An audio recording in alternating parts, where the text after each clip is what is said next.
আসসালামু আলাইকুম এভরিওয়ান, সবাই কেমন আছেন? নতুন ভিডিওতে সবাইকে স্বাগতম। আজকে আমি রান্না করব শুটকি সেমাই। আমি এখানে 1 প্যাকেট শুটকি সেমাই নিয়েছি। এই শুটকি সেমাইগুলো যে কোনো মুদি শপে বা সুপার শপে পাওয়া যায়। আমি এখন একটা পাতিলে এগুলো দিয়ে একটু ভেজে নিব। এগুলোকে নাড়াচাড়া করতে করতে যখন হালকা বাদামি কালার হয়ে আসবে, সেই মুহূর্তে আমি এগুলোকে চুলা থেকে নামিয়ে নেব। শুটকি সেমাইগুলো রান্না করার জন্য আমি এখানে 1 লিটার লিকুইড দুধ নিছি। এর মধ্যে আমি 3টা এলাচ দিছি। এলাচগুলোকে আমি মুখটা ফাটিয়ে দিছি। 2টা তেজপাতাকে মধ্যখান দিয়ে কেটে দিয়ে দুধটাকে একটু নেড়ে দিয়েছি।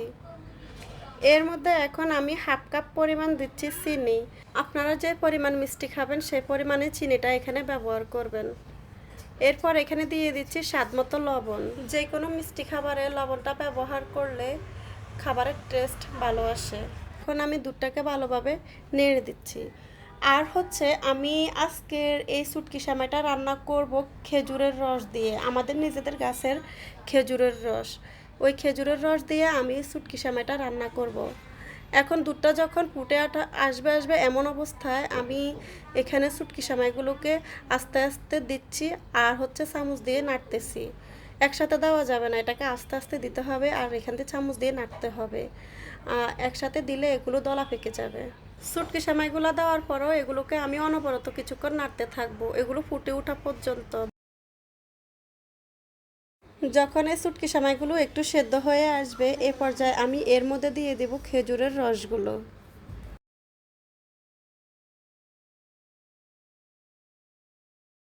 খেজুরের রস দেওয়ার পরে এগুলোকে আমি আবারও ভালোভাবে নেড়ে খেজুরের রসটা মিক্সড করে দেব। এর মধ্যে আমি 1 কাপ পরিমাণ দিয়ে দেব কুড়ানো নারকেল। তো নারকেল দিলে এটা টেস্ট ভালো আসে, তার জন্য আমি এখানে নারকেল দিয়েছি। নারকেল দিয়ে আমি এটাকে আবারও ভালোভাবে নেড়ে চেড়ে মিশিয়ে নেব। এরপর যখন এটা ভালোভাবে সেদ্ধ হয়ে যাবে তখন আমি এগুলোকে নামিয়ে নেব।